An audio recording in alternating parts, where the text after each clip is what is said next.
옆에 분 한번 축복하겠습니다. 하나님만이 당신에게 힘이 되십니다. 축복합니다. 이런 축복이 여러분 것 되기를 바랍니다. 오늘 우리 하나님 말씀 보겠습니다. 아모스 3장 우리 1절로 8절 말씀을 교독하겠습니다. 아모스 3장 1절로 8절 1276쪽입니다.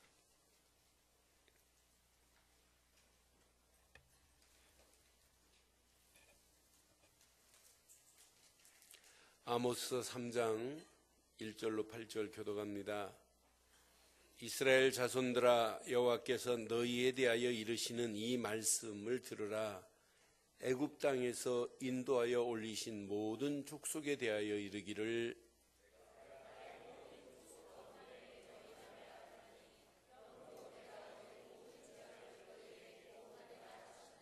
두 사람이 뜻이 같지 않은데 어찌 동행하겠으며,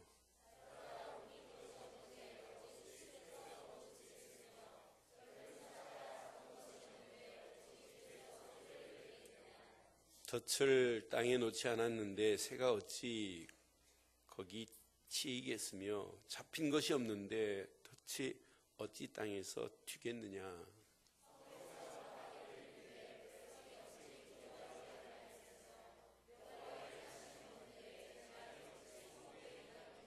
함께합니다. 주 여호와께서는 자기의 비밀을 그 종들에게 보이지 아니하시고는 결코 행하심이 없으시리라. 사자가 부르짖은즉 누가 두려워하지 아니하겠느냐. 주 여호와께서 말씀하신즉 누가 예언하지 아니하겠느냐. 아멘.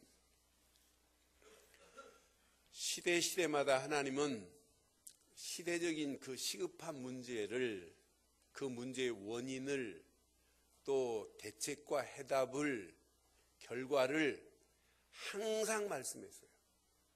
그런데 항상 말씀하는데도 불구하고 하나님이 하시겠다는 예언의 말씀을 알아듣는 사람보다 알아듣지 못하는 사람이 더 많았어요.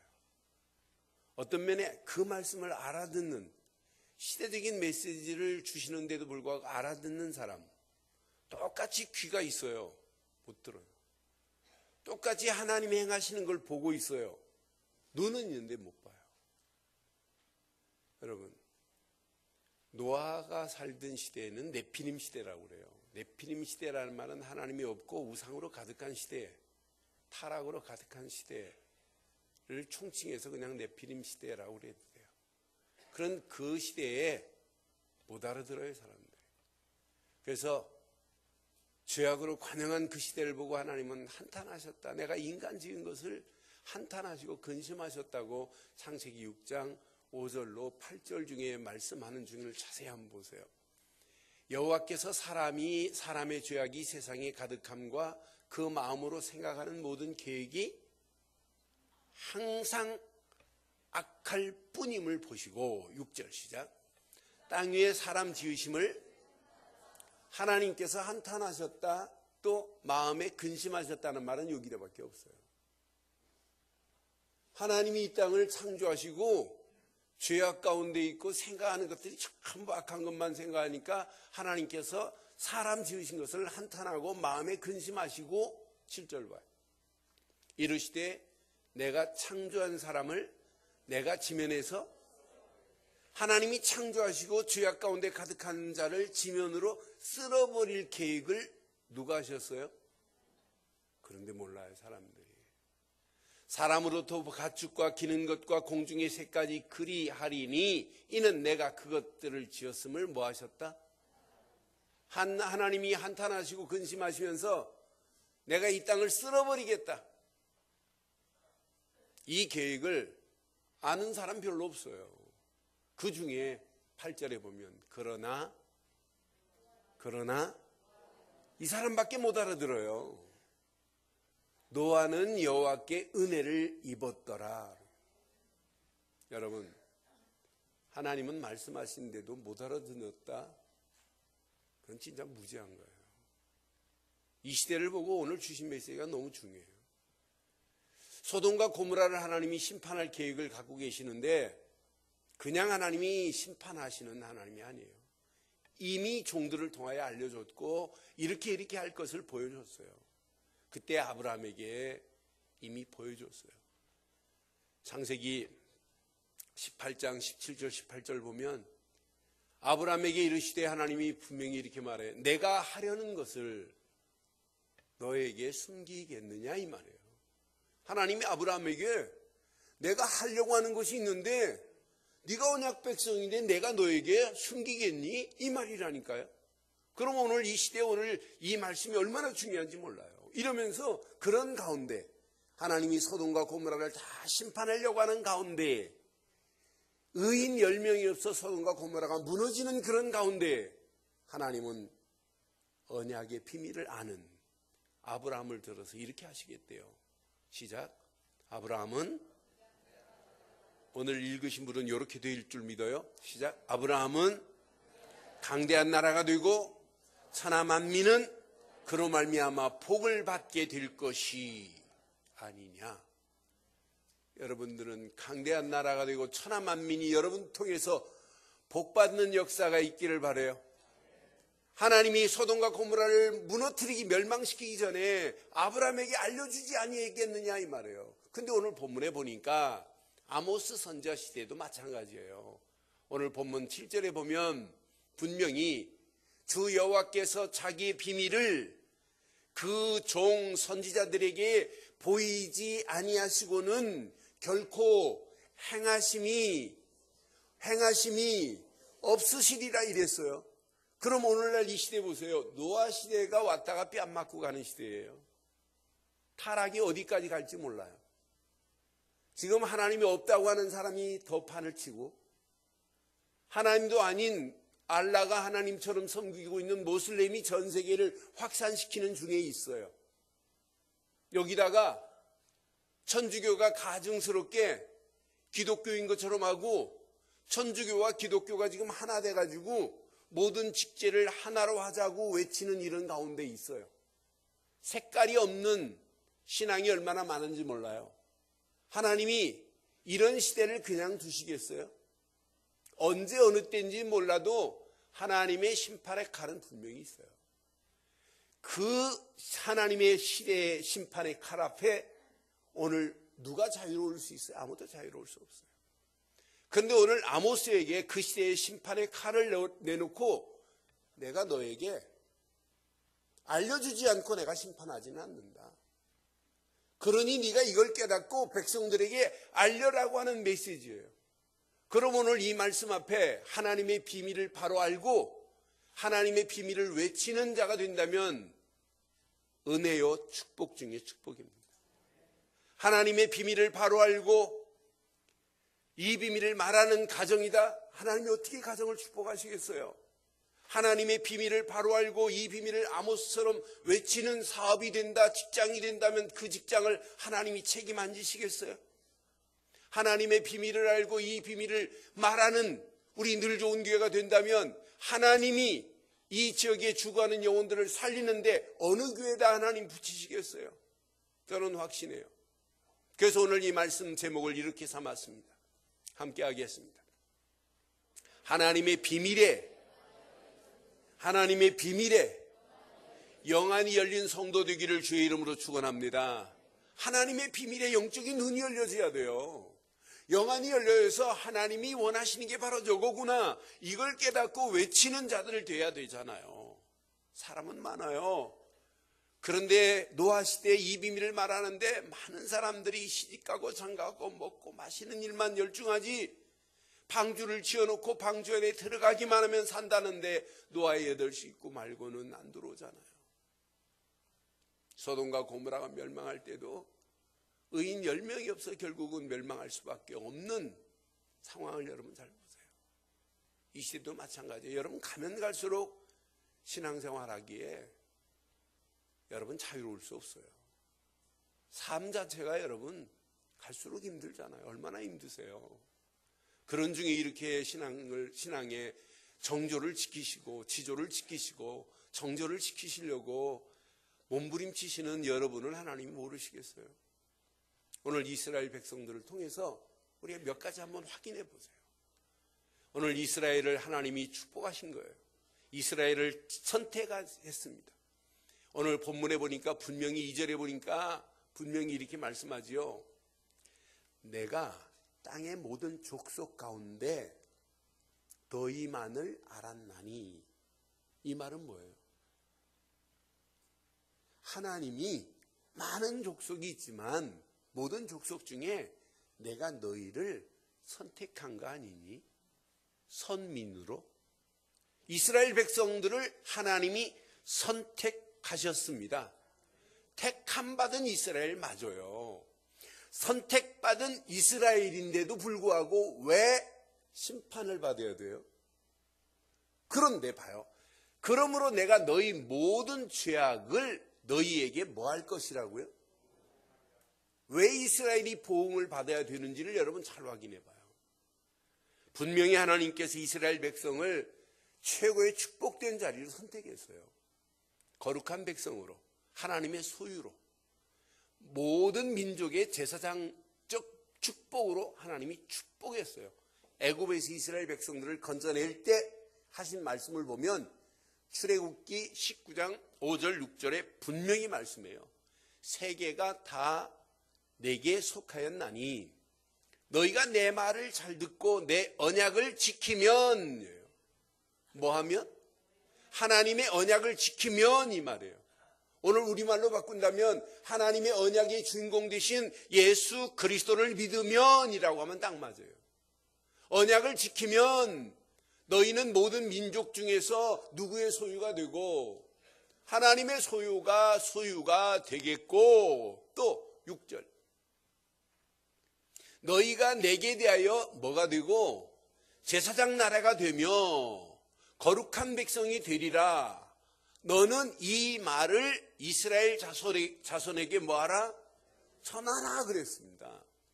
여러분, 여러분의 소유가 하나님 것 맞아요? 언약 안에 있을 때만이 이런 축복을 주신대요. 예수를 그리스도로 믿는 순간에 여러분 택함받은 하나님의 자녀, 하나님의 택함받은 기업이 될 줄 믿어요. 여러분을 하나님이 특별한 소유물로 하나님이 여러분을 택하고 간다 이 말이에요. 만민을 위하여 너는 제사장 나라가 될 것이라 이 말이에요. 거룩한 백성으로 내가 너희를 이렇게 택하였노라 라고 이렇게 지금 말씀하잖아요. 그럼 이 축복을 지속적으로 누리고 있어야 되는 거 아니에요. 그런데 이스라엘이 이 어마어마한 축복을 다 잃어버리고 영적으로 타락한 모습이 오늘 아모스 시대의 모습이에요. 왜 타락했습니까? 이스라엘이 12지파였습니다. 그런데 2지파는 유다가 되고 남쪽에 유다가 되고 10지파 큰 덩어리로 북쪽으로 가면서 이스라엘이 됐어요. 근데 이쪽은 르호보암이, 이 북이스라엘은 여로보암 1세가 나라를 지배하고 있었어요. 그런데 이 10지파가 7월 14일 절기만 되면 예루살렘으로 내려가서 예배 드린다 하네. 왜? 늘 하나님 앞에 언약 안에서 그 날은 하나님께 예배하는 절기로 이렇게 드리는 날이기 때문에 늘 드리러 내려가니까 여로보암이 야, 뭐 예루살렘으로 내려가냐? 예루살렘을 대항하기 시작해요. 예루살렘 성전을 무시하기 시작해요. 그러면서 우리도 예루살렘으로 내려가지 말고 여기 베델에다가 단을 쌓으면 되지 않니? 뭐 굳이 그날에 내려가니? 날짜도 뭐 그날 꼭 가야 되니? 8월로 바꿔도 괜찮다. 편의주의적인 생각으로 이 발상이 얼마나 무서운 발상인지 몰라요. 예배 한마디로 우습게 여기는 거예요. 가볍게 여기는 거예요. 이러면서 예배를 가볍게 여기는 게 아니에요. 궁극적으로는 하나님을 무시하는 거예요. 이러면서 하나님 앞에 예배 드린다고 했던 단이 점점점 희미해지기 시작해요. 점점점 희미해지면서 하나님께 예배했던 자리에 어느 순간에 보니까 아니 이게 웬일이에요. 금송아지를 갖다 놓고 예배를 드려요. 이게 타락하는 모습의 징조예요. 그러니까 결국은 베델에서 금송아지를 만들어 놓고 예배하고 있는 그들의 모습. 그래서 3절에 이러잖아요.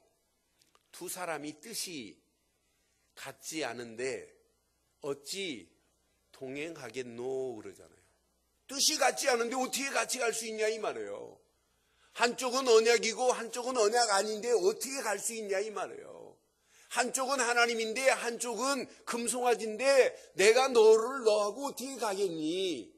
내가 너를 택해서 이렇게 거룩한 민족으로 만들었는데도 불구하고 네가 이걸 배반하고 떠났으니 하나님이 그냥 두시겠어요? 고로 돌아와라 라고 계속 선지자를 통해서 언약을 회복해라, 언약 속에 있어라, 하나님을 바로 섬겨라 라고 계속 콜을 하는데도 불구하고 모든 선지자를 통해서 하는데도 불구하고 안 믿어요. 그때 하나님께서 그 종교의 발상지 사마리아를 하나님께서 심판해버리겠다는 거예요. 심판하시겠다고 하는 경고의 메시지가 오늘 본문에 나와 있어요. 14절 보세요. 내가 이스라엘의 모든 죄를 보응하는 날에 시작. 베델의 제단들을 어떻게 할 것이다? 베델의 제단들을 벌하여 그 제단의 뿔들을 어떻게 하시겠다고요? 제단의 뿔들을 꺾어 땅에 떨어뜨리고 그랬어요. 여러분 오늘 하나님 아닌 여러분 속에 다른 제단의 뿔이 있다면 오늘 그 뿔이 꺾여지는 시간 되기를 바랍니다.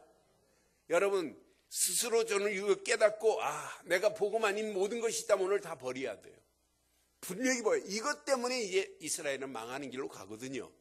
15절에 보니까 분명히 말씀해요. 겨울궁과 여름궁을 치리니 상하궁들이 파괴되며 큰 궁들이 무너지리라. 누구의 말씀이라? 여호와의 말씀이라. 이제 북이스라엘이 예전에 아수르에게 지배를 당해서 어려움을 당하다가 아수르가 힘이 없어서 이제 공격을 못해요. 그러니까 점점점 부강해지고 무역이 막 활성화되고 이러니까 풍요로워져요. 풍요로워지면 질수록 하나님 앞에 우리는 더 가까이 가서 예배해야 되는 건 맞죠? 풍요로워지면 질수록 하나님을 찾고 하나님께 예배 드리는 게 정상인데 이건 반대예요. 풍요로워지니까 자기의 영화를 차지하고 사치스럽게만 해요. 여름에 되니까 이렇게 더울 때는 이 궁에서 못 살겠다 해서 여름궁이 따로 있어요. 겨울 추울 때는 이거 안 되겠다 해서 또 겨울 추위를 저가할 수 있는 궁을 또 만들어 놨어요. 궁이 그러니까 여름궁, 겨울궁이 이렇게 있어요. 이건 사치스러운 하나의 표징입니다. 여기다가 여름궁, 겨울궁만 있는 것이 아니라 하나님 앞에는 안 하고 궁을 위해서 사는데 상하궁에 살아본 적이 있어요? 상하가 뭔가 알지요? 코끼리 뿔, 코끼리 이런 상하궁으로 쫙 장식해 놓고 최고의 명품으로 지금 장식해 놓고 있어요. 그 궁들을 하나님께서 어떻게 하시겠대요? 그러니까 하나님이 축복하신 축복이 하나님께 영광 돌리고 하나님을 영화롭게 하는 일에 쓰임받지 아니하고 하나님 아닌 금송아지를 만들어 놓고 절하고 있지, 여기다가 자기를 위하여 하나님을 위한 것이 아니라 자기를 위하여 궁을 차리고 있는 이들을 하나님이 그냥 두지 않겠다 이 말이에요. 그러면서 오늘 심판하시겠다는 메시지가 타락으로 끌려가는 이 모습을 보면서 이 모습이 나의 모습이면 어떡하지? 라고 하는 질문을 저는 던져봤어요. 이 모습이 우리들의 모습이라면 어떡할까? 오늘 이 모습이 우리 교회의 모습이라면 어떡할까라고 하는 질문을 던져봤어요. 그 중에 하나님이 심판하시는 가운데 남겨놓은 부끄러운 자가 있더라고요. 내가 이런 신앙생활하면 안 되는데, 이렇게 간신히 이렇게 들어가면 안 되는데. 12절 봐요. 여호와께서 이같이 말씀하시되 목자가 사자 입에서 양의 두 다리와 귓조각을 건져냄과 같이 그랬죠. 사자가 지금 이스라엘을 탁 삼켜버렸어요. 근데 사자가 지금 확 지금 이스라엘 양을 지금 잡아먹으려고 하는데 다 먹고 있는데 두 다리만 간신히 목자가 사자 입에서 빼내었고 또 귓조각을 건져냈대요. 귓조각을. 그러니까 간격하게 이렇게 씹어먹는 사자 입에서 귓조각. 이거 원어를 확인해 보니까 이스라엘을 다 진멸하는 가운데 이렇게 남은 자가 있을 거래요. 여러분 이렇게 사실래요? 귀조각 귀때기 요거 하나 남았나 봐요. 다 씹어 삼켜버리고 요거 하나만 간신히 구원받을래요? 또 분명히 이래.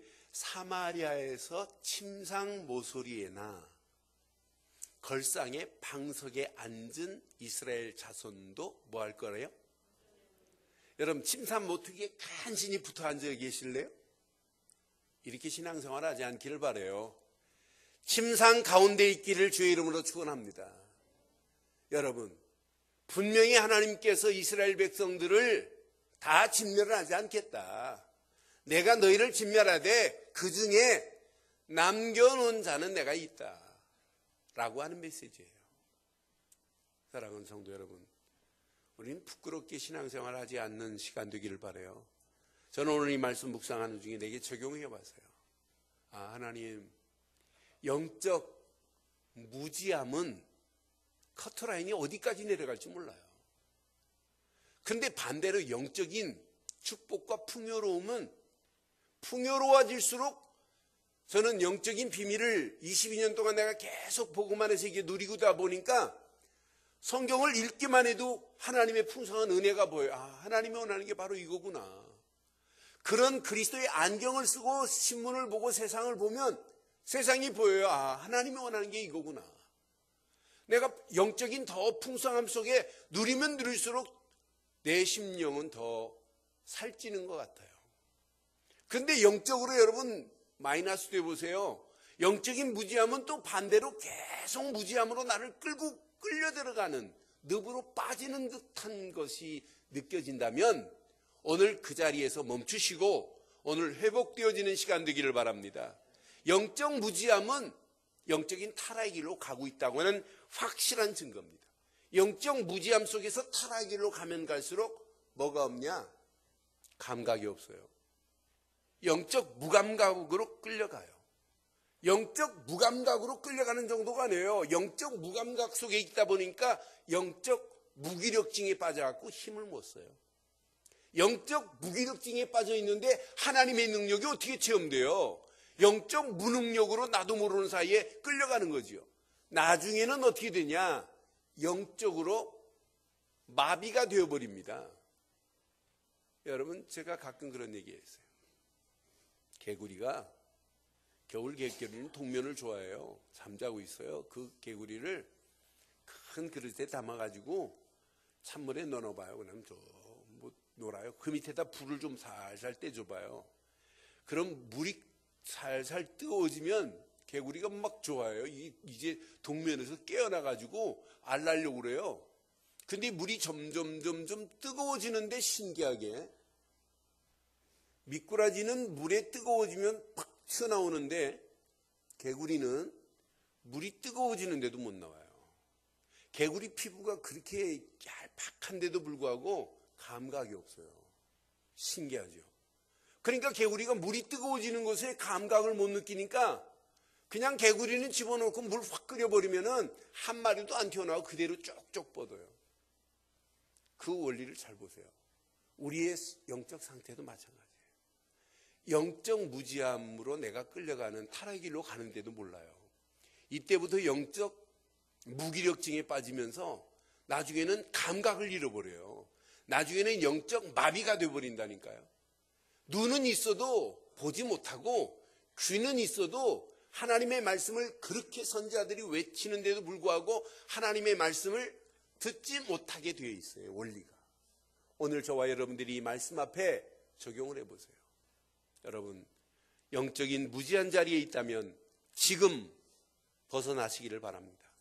영적 무기력증에 빠졌다면 지금 일어나는 축복의 시간 되기를 주의 이름으로 축원합니다. 영적 감각이 없다면 오늘 영적 센서가 작동되어지는 성령 안에서 새로운 시작이 되기를 주의 이름으로 축원합니다. 눈은 있는데 봐야 될 거 아니에요. 귀는 있는데 들어야 될 거 아니에요. 입은 있는데 입이 벙어리 되면 안 되잖아요. 입이 들은 것이 있고 본 것이 있어야 말을 할 거 아닙니까? 오늘 이스라엘 백성들은 지금 귀가 있어도 듣지를 못해요. 눈이 있어도 지금 보지를 못해요. 하나님께서 알려주는데도 불구하고 알아듣지를 못하고 있는 가운데 오늘 아모스가 이 비밀을 알고 외쳤던 메시지가 저와 여러분들의 영원한 축복의 메시지 되기를 주의 이름으로 축원합니다. 그럼 오늘 하나님의 비밀에 눈을 뜨는 시간 되기를 주의 이름으로 축원합니다. 하나님의 비밀에 눈을 뜬 자만이 마지막 승리예요. 바리새인들은 몰라요. 눈이 있는데도 하나님의 비밀 중에 비밀, 그분이 그 앞에 계신데도 모르고 있다니까요. 하나님의 비밀이 뭐냐? 성경은 이렇게 명쾌하게 말씀합니다. 골로새서 2장 2절에 보니까 이는 그들로 마음의 위안을 받고 사랑 안에서 연합하여 확실한 이해의 모든 풍성함과 시작 하나님의 비밀인 그리스도를 깨닫게 하려 함이라. 하나님의 비밀이 뭐라고요? 하나님의 비밀은 그리스도뿐입니다. 그런데 이 하나님의 비밀 그리스도를 모르고 하나님 앞에 예배했던 바리새인들 보세요. 결국 예수님을 십자가에 못 박는 그런 장본인이 되었던 어리석은 자들 보세요. 마지막 십자가에 달리기 전에 분명히 바리새인들이 뭐래요? 그 핏값을 우리와 우리 자손들에게 돌리라고 하는 이 무지한 고백을 한번 보란 말이에요. 하나 모르니까.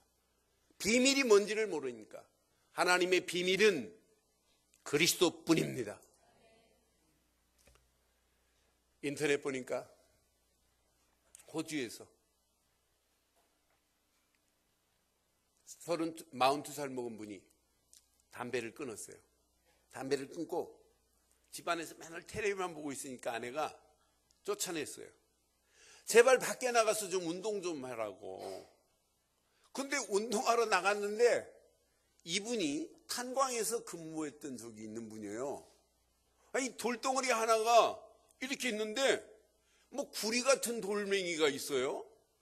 그래서 이상하다 이거 긁어보니까 구리가 아니고 긁어보니까 이게 금덩어리예요. 그것도 2.7kg짜리 금덩어리예요. 또 호주에서 그 지역에서 호주 그 사람 사는 지역에서 몇 년 전에도 5kg짜리 금덩어리를 길에서 누가 주웠나 봐요. 그러니까 이게 금광이 많은 지역인가 봐요. 그렇게 해가지고 가다가 돌멩이 하나를 떨어뜨리고 간 거예요. 그런데 그게 순수한 2.7kg짜리 완전 금덩어리인데 이걸 모른 거예요. 그래서 이분이 주워가지고 가격이 1억 5천만 원 정도 나왔더라고요. 그래서 일단 그걸 가지고 뭐 자기 할 일을 쭉 이제 그 인터넷에 떠 있습니다. 여러분 금덩어리 2.7kg 주었어요. 근데 이분이 마지막에 중요한 얘기를 했어요. 아내 말을 들었더니 금덩어리가 생겼다. 여러분 하나님 말씀을 들으면 뭐가 생기겠어요? 네? 복덩어리가 생깁니다. 하나님의 말씀 중에 하나님의 비밀을 발견하면 어떤 역사 일어나겠어요? 지금 금덩어리 2.7kg짜리 그것보다 더한 역사가 일어나요. 오늘 하나님의 비밀인 그리스도를 여러분 깨닫기만 하면, 그리스도만 발견하기만 하면, 그리스도 안에서 나를 찾기만 하면 여러분의 인생은 오늘 새로운 축복으로 바뀌어질 줄 믿습니다. 그래서 골로새서 2장 2절에 하나님의 비밀인 그리스도라고 이렇게 강조하는 거예요. 여러분 그리스도가 아니면 우리 인생 어떻게 시작할 수 있겠어요? 어떻게 구원받을 수 있겠어요? 하나님을 어떻게 만날 수 있겠어요? 아니 하나님이 보내신 예수를 그리스도로 안 믿는데 어떻게 죄가 해결될 수 있냔 말 없어요. 저는 그리스도를 발견한 순간부터 내 인생의 최고의 축복은 그리스도뿐이다. 나는 그리스도를 발견한 순간부터 그리스도만이 내 인생의 최고의 지식이다. 그리스도를 발견한 순간부터 그리스도만이 내 인생의 은혜 중에 은혜구나. 그리스도를 통해서 내가 힘을 얻었다. 감옥 안에 갇혔다 할지라도 바울은 감옥 안에 갇혔다는 말 안 해요. 내게 능력 주시는 자 안에서 내가 모든 것을 할 수 있다고 하는 바른 신앙 고백을 할 수 있었지. 그래서 바울은 골로새 교회 편지할 때 골로새서 2장 3절에 이렇게 말씀합니다. 그리스도 안에 지혜와 지식의 모든 보화가 뭐하고 있다고요? 지혜와 지식의 모든 보화가 2.7kg짜리 금덩어리와 비교할 수 있겠습니까? 비교도 안 돼요. 그리스도 안에 있기만 하면 여러분 지혜와 지식의 모든 보화가 여러분에게 차고 넘치게 될 줄 믿습니다. 왜? 그리스도만이 내 인생의 재앙을 막는 길이기 때문에. 왜? 그리스도만이 내 인생의 저주를 꺾을 수 있는 유일한 길이기 때문에. 그리스도만이 나를 죄에서 벗어나게 하는, 자유케 하는 길이기 때문에. 아니, 그리스도만이 고통의 늪에서 나를 벗어나게 하는 길이기 때문에. 그리스도만이 마귀의 세력을 멸하고 나를 마귀 손에서 건져내서 하나님 자녀로 삼아줄 수 있는 유일한 길은 하나님이 보내신 예수 그리스도뿐인 줄 믿습니다. 그분을 믿고 그분 안에 있기만 하면, 야, 그리스도가 아니면 내가 어떻게 구원을 받았노? 그리스도 안에 다 있구나. 그리스도 한 분만으로 만족하고 완전하고 충분하다. 아니, 그리스도만이 내 인생에 다다라고 하는 신앙 고백이 저와 여러분의 고백되기를 바랍니다. 하나님의 비밀은 누구뿐이라고요? 그리스도뿐입니다. 그래서 신앙생활, 여러분의 인생은 그리스도로 옷 입고 사시는 거예요. 예수를 그리스도로 믿는 믿음 안에서 내가 그리스도로 옷 입고 살아가는 것, 이게 신앙생활 아니겠어요? 예수를 그리스도로 믿고 영접하는 순간 하나님 자녀라고 하는 신분과 권세가 허락되는 정도가 아니에요. 여러분, 예수를 그리스도로 믿는 순간에 우리가 그리스도로 옷 입고 가는 거 아니겠어요? 갈라디아서 3장 7절 말씀에, 27절 말씀에 분명히 말씀해요. 누구든지 그리스도와 합하기 위하여 세례를 받은 자는, 시작, 무엇으로 옷 입었다고요? 그리스도로 옷 입었느니라. 여러분, 오늘 그리스도의 옷을 입고 돌아가시기를 주의 이름으로 축원합니다. 하나님의 비밀인 그리스도밖에 없다면 그리스도로 옷 입고 살아가는 게 신앙생활이에요. 예수를 그리스도로 믿는 믿음 안에 있기만 하면 하나님 만나는 축복이 이루어졌고, 예수를 그리스도로 믿기만 하면 죄에서 해방을 받았고, 예수를 그리스도로만 믿기만 하면 마귀 자녀였던 우리가 하나님 자녀 되는 권세로 우리를 인도해 주신 줄 믿습니다. 이때부터 우리는 회복됐어요.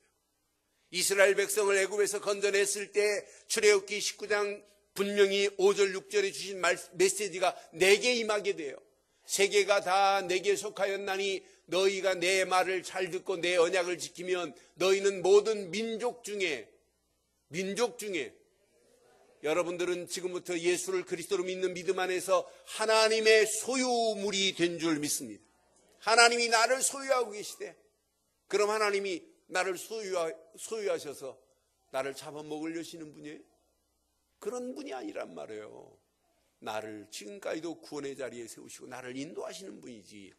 6절 봐요. 얼마나 멋있어요. 너희가 내게 대하여 뭐가 될 것이다? 뭐가 될 것이다?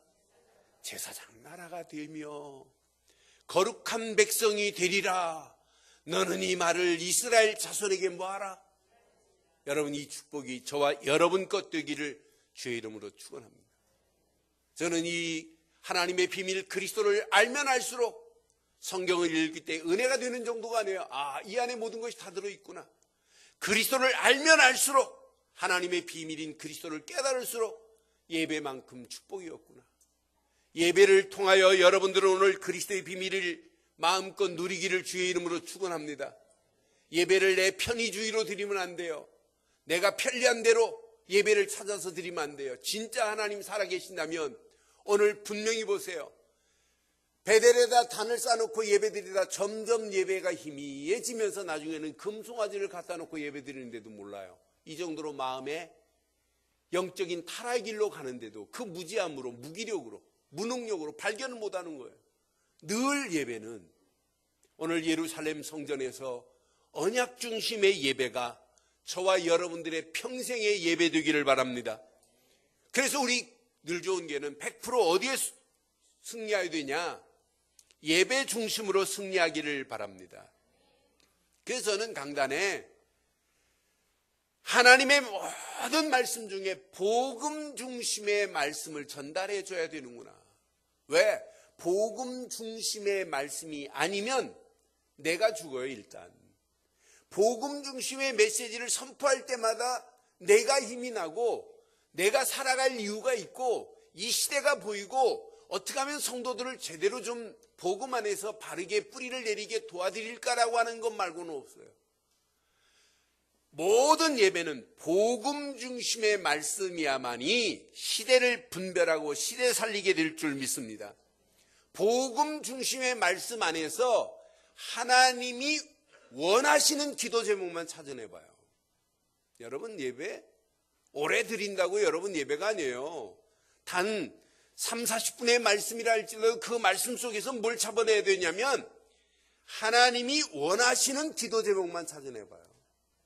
그 기도 제목이 저와 여러분들의 인생 가는 길에 비전이 되고 미션을 찾아낸다면 여러분의 인생은 오늘 이후로 대박나는 인생 될 줄 믿어요.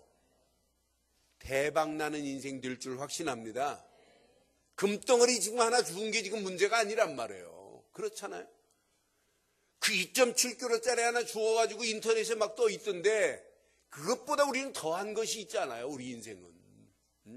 하나님이 보내신 하나님의 비밀인 그리스도를 깨닫는 순간부터 믿는 순간부터 그리스도로 옷 입고 하나님 자녀가 됐다. 하나님 자녀에게는 더 큰 축복을 하나님이 주시려고 오늘 예배를 통하여 또 하나님 말씀 주시잖아요. 이 말씀을 통하여 하나님이 원하시는 비전과 미션을 발견하기만 하면 나를 향한 하나님의 미션을 발견했다. 이때부터 여러분의 인생은 유일성의 응답이 오게 돼 있어요. 그 미션을 발견하고 그리스도의 하나님의 비밀, 그리스도를 어떻게 하면 말할까라고 방향만 설정하고 움직여도 여러분의 하는 일에 어느 시간표가 되면 최정상의 자리에 앉게 되는 역사가 일어나게 될 줄 확신해요. 이 비밀을 발견하고 움직이면 그런 사람을 전도 제자라고 하는 거예요. 이왕 신앙생활하고 예수 믿는 것 그냥 간신히 사자 입에서 찾아낸 귀 하나같이 인생 사지 마시고 온전하게 구원의 자리에서 이 비밀을 누리다가 많은 영혼들을 찾아내는 살려내는 이런 축복의 자리에 서 있는 것 축복 아니에요? 여러분을 통하여 죽어가는 영혼들이 새 생명을 얻었다. 이것만큼 축복이 어디 있겠어요? 여러분이 믿는 예수 그분을 믿기만 하면 하나님은 이런 축복으로 우리를 인도하시겠다고 약속했는데 그래서 오늘 말씀을 통해서 근본 그리스도로 여러분 든든히 승리하시기를 주의 이름으로 축원합니다. 기본 하나님의 말씀으로 여러분 확신 가지고 날마다 여러분 현장에서 승리하기를 바랍니다. 이때 믿음으로 결단하고 현장을 향하여 도전할 수 있는 새 힘을 주세요. 이때 하나님 내가 이 땅에 살아가는 동안 이런 자로 살겠나이다라는 신앙 고백이 나와야 돼요. 어떤 자로? 고린도전서 4장 1절에 보니까 사람이 마땅히 우리를 그리스도의 일꾼이요 시작 하나님의 비밀을 맡은 자로 하나님의 비밀을 맡은 자로 하나님의 비밀을 맡은 자로 쓰임받기를 주의 이름으로 축원합니다. 그리스도의 일꾼이요 하나님의 비밀을 맡은 일꾼이라고 여러분 고백하잖아요. 바울이 고백인 저와 여러분들의 고백되기를 바라요. 에베소 3장 4절로 6절에 보니까 분명히 말씀해요. 그것을 읽으면 내가 그리스도의 비밀을 깨달은 것을 너희가 알 수 있는 바울이 그리스도의 비밀을 깨닫고 지금 이방인들에게 어떻게 하면 이 복음을 전할까라고 6절에 이렇게 말해요. 자 6절에 보니까 3장 6절 이는 이방인들이 복음으로 말미암아 그리스도 예수 안에서 함께 뭐가 되고 상속자가 되고 또 함께 뭐가 되고 지체가 되고 또 함께 뭐가 되고 하나님의 약속에 참여하는 자가 되게 자가 됨이라. 7절에 이를 위하여 이 복음을 위하여 그의 능력에 역사하시는 대로 내게 주신 하나님의 은혜의 선물을 따라 내가 뭐가 되었다고요? 여러분 그리스도의 비밀을 맡은 하나님의 비밀을 맡은 그리스도의 일꾼 되기를 주의 이름으로 축원합니다. 하나님의 비밀 그리스도를 깨닫는 순간부터 이 땅에 살아가는 동안 내가 이렇게 살다가야 되겠구나. 그래서 바울은 이런 기도를 했어요. 골로새서 4장 3절에 보니까 바울은 이렇게 기도합니다. 또한 우리를 위하여 기도하되 하나님이 전도할 문을 우리에게 열어주사 시작. 그리스도의 비밀을 말하게 하시기를 구하라. 내가 이 일 때문에 매임을 당하였노라. 여러분, 그리스도의 비밀을 말하겠다고 오늘 바울이 결단하고 움직이는 발걸음에 어떤 때는 매를 맞고 어떤 때는 환난을 당하고 강의 위험과 동족의 위험과 어려움이 당한다 할지라도 이것 때문에 내가 굴하지 않겠다. 하나님의 비밀, 그리스도의 일꾼으로 쓰임받겠다고 결단한 바울의 고백이 저와 여러분들의 신앙 고백 되기를 주의 이름으로 축원합니다. 오늘 결론을 이렇게 내리겠습니다. 결론. 예수를 그리스도로 믿는 순간에 여러분 하나님 자녀인 건 맞지요? 하나님 자녀로 택함 받은 축복을 마음껏 누리는 한 주간 되기를 바랍니다. 그래서 여러분 확인하세요. 복음 되신 예수를 그리스도로 믿으셨다면 여러분들은 그리스도의 옷을 입은 자예요. 무슨 옷을 입은 자라고요? 그리스도의 옷을 입고 시작하기를 바랍니다. 하루의 시작, 예수를 그리스도로 믿는 믿음의 고백 안에서 그리스도로 옷 입고 가세요. 그리고 두 번째 또 옷을 하나 더 입어야 돼요. 말씀의 옷을 입으세요. 한 주간 하루 시작할 때 하나님 말씀 주신 것, 하나님 이 시대에 하나님의 비밀을 바로 알게 하시고 영안이 열려지게 하심을 감사합니다. 말씀 붙잡고 시작하세요. 그런데 하나 더 옷을 입으세요. 기도의 옷을 한번 입어보세요. 요 세 가지 옷을 입으면 저절로 옷이 입혀지는 옷이 하나가 있어요. 성령 충만이라는 옷이 저절로 입혀져요. 성령 충만의 옷을 입으면 증거가 나타나기 시작해요. 나의 나태한 옷이 하나하나 벗겨지기 시작해요. 나의 무능의 옷들이 벗겨지기 시작해요. 내 염려의 불신앙의 옷들이 하나하나 벗겨지기 시작해요. 오늘 불필요한 옷은 다 벗어버리고 새로운 옷을 입기를 바라요. 그래서 오늘 봄이잖아요. 봄. 여러분 무거운 옷들 다 벗어버리고 봄 냄새 나는 옷을 입기를 지금 원하잖아요. 그런데 봄 옷만 입지 말고 그리스도 옷을 입으시고 말씀의 옷을 입으시고 기도의 옷을 입으시면 저절로 입혀주는 옷이 무슨 옷이라고요? 성령 충만의 옷을 입혀줘요. 성령 충만의 옷을 입고 나면 벗겨지는 옷들이 있어요. 무능의 옷도 벗겨지고 나태함의 옷도 벗겨지고 여러분 염려, 불신앙의 옷들이 벗겨지는 이런 축복 속에서 승리하는 한 주간 되기를 바랍니다. 이때 보입니다. 하나님이 왜 나를 이 땅에 보냈는지, 왜 나를 이 시대의 이 비밀을 말하게 하는지, 왜 세상에 나를 파송했는지, 왜 이 직장에 나를 보냈는지, 왜 이 사업을 하나님이 하게 하는지, 왜 우리 늘 좋은 교회를 이 강남 땅에 왜 떨어뜨렸는지 이유가 발견돼요. 하나님이 이스라엘 백성들을 선택한 건 맞지요? 택한 건 맞지요? 그런데 그들에게 뭐가 있냐면 택함 받은 자가 맞다면 그들에게 하나님께 할 책임과 의무가 따라와야 돼요. 오늘 본문 2절 확인해 볼게요. 내가 땅의 모든 족속 가운데 너희만을 알았다. 이 말은 너희만을 선택했다 이 말이에요. 선택한 이유는 뭐예요? 너희를 통하여 하나님이 하나님됨을 알리려고 하는 게 하나님의 계획인데 내가 너희의 모든 죄악을 너희에게 뭐 할 거라고요? 보응할 거래요.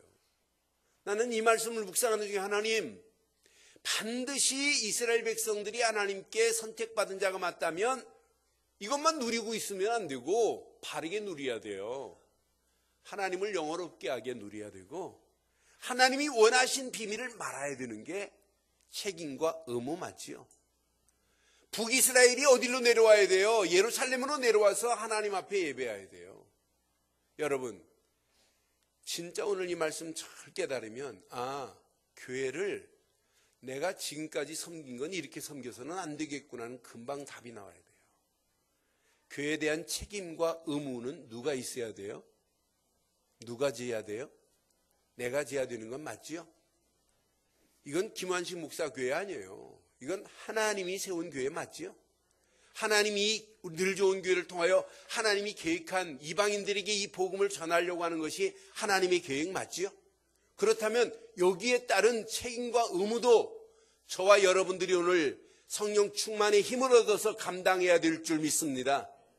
하나님의 세운 교회에 책임과 의무가 반드시 따라와야 되고, 내가 구원받은 자가 맞다면 하나님이 원하시는 이방인들에게 이 비밀을 말하는 것 당연해요.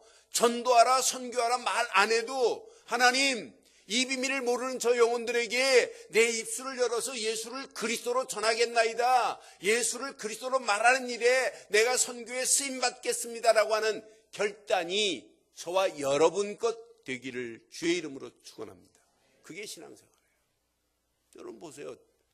저는 이 말씀 묵상하는데 내게 하나님, 내가 지금까지 신앙생활하고 복음을 말했지만은 나의 무기력증에 빠져있는 부분을 발견하게 하시고 내가 무능력 속에 나도 모르게 지금 끌려가는 부분이 있다면 오늘 여기서 벗어나기를 원합니다.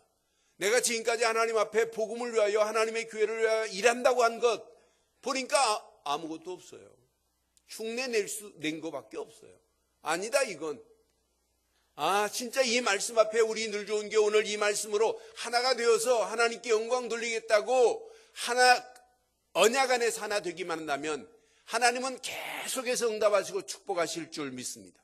그 안에 저와 여러분들이 함께 쓰임받는 축복의 새로운 시작되기를 주의 이름으로 축원합니다. 기도하겠습니다. 오늘 메시지 가슴에 새기시고 이 시간 우리 한 음성으로 한번 기도하겠습니다. 오늘 말씀을 여러분 가슴에 한번 확인해 보세요. 하나님, 하나님의 비밀에 영안이 열린 성도가 맞다면 이제 하나님께 어떻게 하면 영광 돌릴까? 하나님을 향하여 내가 드려야 할 책임, 의무가 있어요. 이스라엘 백성들이 해야 할 의무를 놓치니까 결국은 금송아지를 섬기다가 결국 이렇게 심판의 길로 갈 수밖에 없잖아요. 오늘 말씀 가슴에 확인하면서 함께 기도합니다. 살아계신 하나님, 전능하신 하나님 은혜 감사합니다. 오늘 주신 귀한 메시지가 우리 가슴에 잘 박힌 목과 같이 박히게 하시고 오늘 허락하신 귀한 메시지를 붙잡고 기도하다가 하나님이 허락하시는 완전한 은혜, 완전한 축복의 자리에 쓰임받을 수 있도록 우리의 가는 모든 발걸음에 은혜를 더해 주시옵소서. 하나님이 허락하시는 완전한 축복의 자리에 쓰임받을 수 있도록 복의 복을 더해 주시옵소서.